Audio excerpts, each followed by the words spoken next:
John Shannon, our NHL insider, is joining us with us today on the show. Hello, John. How are you?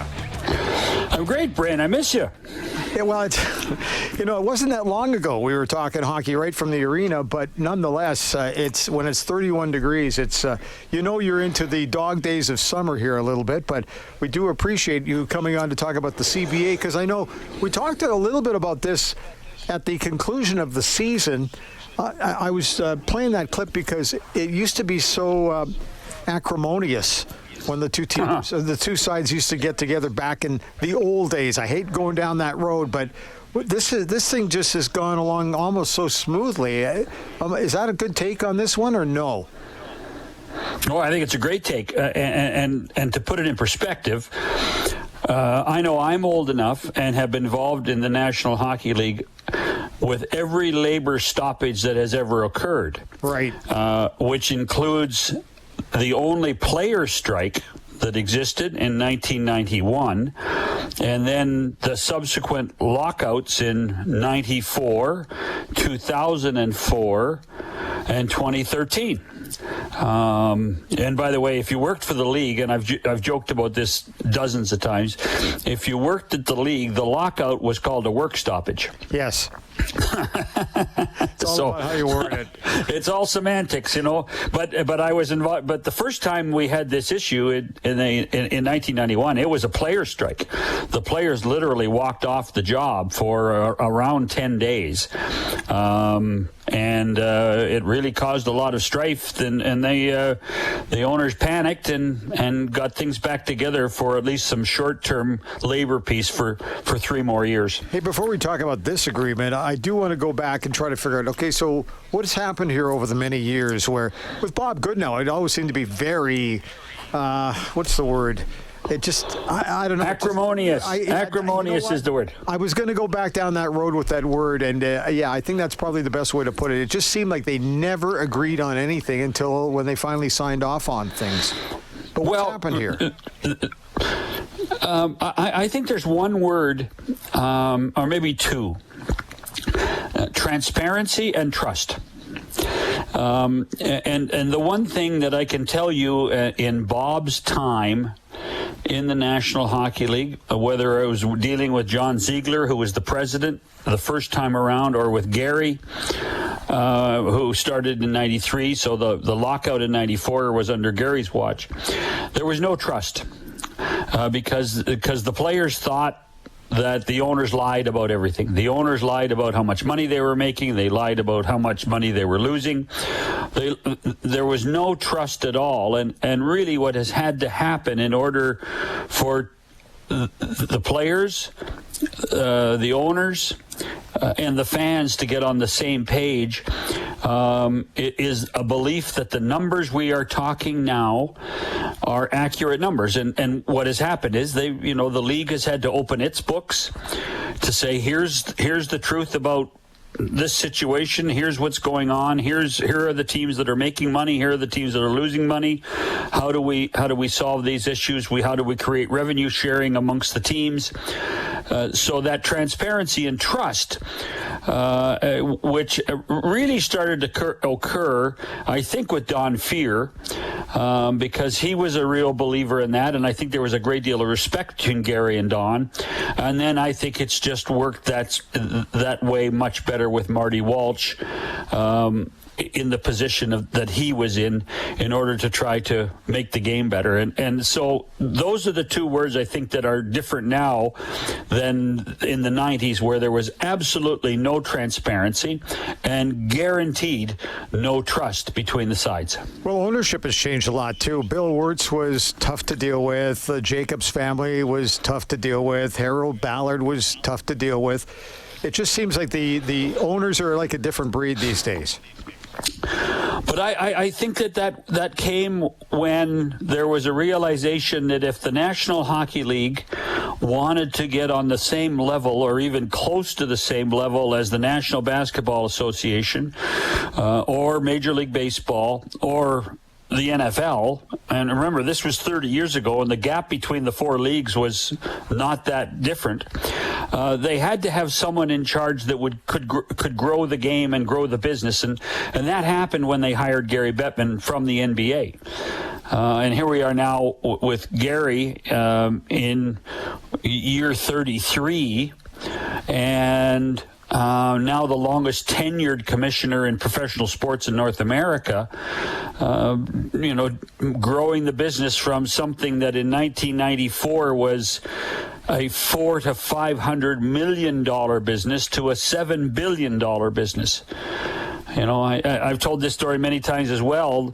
My first board meeting was in 2006, sitting with the owners and with Commissioner and his cronies, and they announced that the National Hockey League was worth $2 billion, and everybody's chest puffed out, proud that the business was doing that well. And here we are in 2025, that it's going to surpass the $7 billion mark. Crazy. The fact they're going to 2030 is great news. We don't have to worry too much about it. What are you hearing about this agreement? I'm sure some stuff is starting to leak out to you, but the big one I like the 84-game season. I'm not a big fan of preseason, so if there's going to be less preseason games, I love that too. I like the fact that they are lessening the preseason. I would have been one of those guys that would have said, if you want to do something with 2 games, I would remove 2 games. I would have gone to 80 games rather than 84. Okay. The compressed schedule is going to be difficult. It's going to be very difficult in years that the Olympics occur, which is every 4 years. It's going to be difficult with the World Cup of Hockey, which is going to be every second year. So we're going to have compressed schedules, even more so with 84-game schedules, starting in 26, 27. So the question really becomes, because the league and the players are partners, how does that work for the best of both sides? Do the players get 2/82 or 2/84 more in salary, and it becomes a larger pot for hockey-related revenue? All the stuff that fans don't really want to talk about. Right. But players are going to get paid more, and owners are going to make more with the 2 extra regular season games as opposed to preseason games. I think the biggest things, there's a couple of things that jump out for me. Okay. First of all, I think, the long-term deals, we're not going to see 8-year deals anymore. The longest you can go is 7. And if you sign a free agent from another team, you can only go 6. And I'm going to get back to that in a second when it in particular with an Edmonton Oiler in mind. And the other thing is that playoffs rosters must be cap compliant. Yes. Now you can have as many black aces as you want on your squad. You can have 50 guys traipsing around on the road during the playoffs. But when you put your roster of 20 players into the lineup sheet, they have to be cap compliant. And I think that's very important for what we've seen in the last 4 or 5 years when, Nikita Kucherov went to Lourdes and was healed in time for the playoffs. And Mark Stone did the same thing. And quite frankly, Evander Kane did the same thing this year.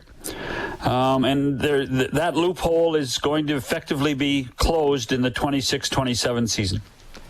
The Olympics too is a huge thing. But that was already a given. Yes. As part of the amendment they made during COVID, that they would do their best efforts to get the players to the Olympics. The World Cup of Hockey, and I think that we'll be excited about the World Cup of Hockey too, because of what we saw at Four Nations.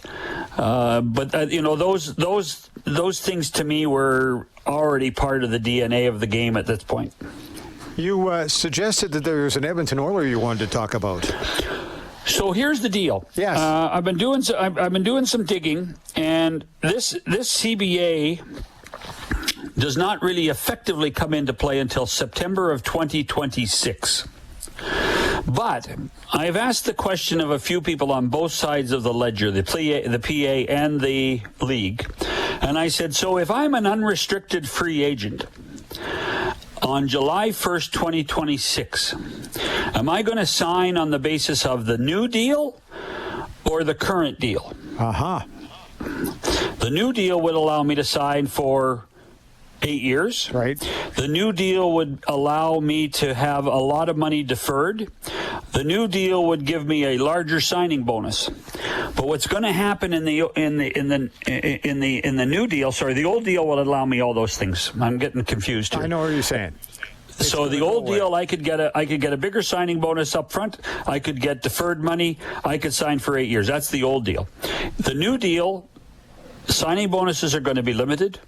Deferred money is going to be certainly limited and evened out. And I could only sign for 7 years. So the question is, when Connor McDavid signs, if he waits and signs on July the 1st... Is that Connor phoning right now, by the way? That might be Gary. Okay. The question then becomes, what CBA does Connor sign under? So both sides have agreed, but it has not been completely signed off on yet, that if you sign next summer on July 1st, there's a good chance you're going to sign under the new collective bargaining agreement. So that would give Connor McDavid an incentive to sign, if he's signing with the Oilers, earlier Yep. to get more deferred money if he chooses, bigger signing bonus if he chooses, and a longer term if he chooses. I don't think he's going to sign for 8 years, but he could have that choice. So this, if he signs before July 1st of 2026, and guys like Kaprizov in Minnesota in the same boat, right? Yep. They could sign under a much more liberal collective bargaining agreement if they sign before the season ends. Wow. Well, what would you do? I like deferred money. Well, the thing is, bonuses and deferrals are a huge part of any player's deal. Right. And the new deal handcuffs people on that. So if you want, the limitations on signing bonuses is 60%. On signing bonuses, which that's the guys were like, for instance, July 1st this year, I think Austin Matthews got a $10 million check of his $13 million deal. He got $10 million in a lump sum. You're not going to be allowed to have it that large anymore. Right. The deferred money won't be as much. It's a better deal right now for a player who has the incentive to stay if he wants bigger lumps of cash sooner. Wow. How did they get that by the Players Association? I guess, you know what? It's a give and take battle, is it not? Yeah. But I think that there was, what's happened is that the playoff pool is going to be much larger. Right. The teams are going to have to put a lot more money aside from the gate receipts in the second round now to pay for the players, which is something that they gave up. But I think in the end, this is a very, very owner-friendly agreement. I think this helps the owners much greater than it helps the players. John, are we going to need a math degree the further this keeps going? Because it's incredible. I got into this business because I didn't know math very well. So in 2013, Bryn, when we went through that horrendous year there, I think we ended.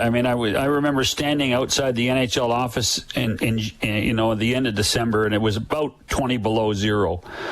And we were spouting numbers, and I actually thought I had become an accountant at one point.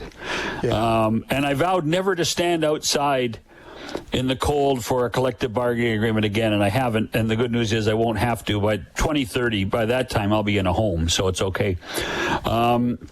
So for that part of it, we're always going to need a math degree. I know. In order to get everything through and understand it. But, and what did the players get? The players got more money for winning playoff rounds. So if you're a good team and you advance, then you're going to get more money. They got the ability to wear flip-flops to the games if they want, and shorts and sweatshirts if they want, which they won't do, but that's another story for another day. Yeah. They won a few little battles, but I think most people very quietly would say this is a deal that was certainly in the owner's favor. Hey, before we let you go, was dress code couldn't have been a very big thing for players, would it have been? I mean, look at the way they dress these days. Pretty sharp looking. I have no idea. I don't know what here's the thing. We saw guys walking in with $5,000 suits but didn't have a tie on. If you're gonna dress with a great looking suit, at least you put a tie on too. You look even that much better. But I don't, Bryn, you're asking the wrong guy. I like dressing up. I like wearing a shirt and tie. But I'm of a different vintage now. Right? Yep. And so are you. You're of a different vintage. The players now think different. Well, they think different than we do. They really do. And I have a 34-year-old son. He thinks different about dress than I do. That's why every time we have to wear a shirt and tie, I have to tie his tie for him. Still, you don't have to untie the tie. I learned that a long time ago. Oh no, that's cheating. That's cheating. I worked with guys at Sportsnet like Ken Reed and Tim McAuliffe. That they had our dresser. She tied the tie in September, and then they untied it. Yeah. And that was the way it was. And every time I saw them, I would undo their tie just to tick them off, because they have to. Those guys are men. They have to learn to tie a tie. I know. Hey, listen, thanks for your time today. Really appreciate it. Enjoy the rest of your summer, okay? I'm not sure I clarified anything other than I think Connor should sign before next July. I think you made that perfectly clear. All right. Hey, John, thanks for your time. Appreciate it. Cheers, Bryn. Have a great summer. All right, you too. John Shannon joining us here on Oilers Now.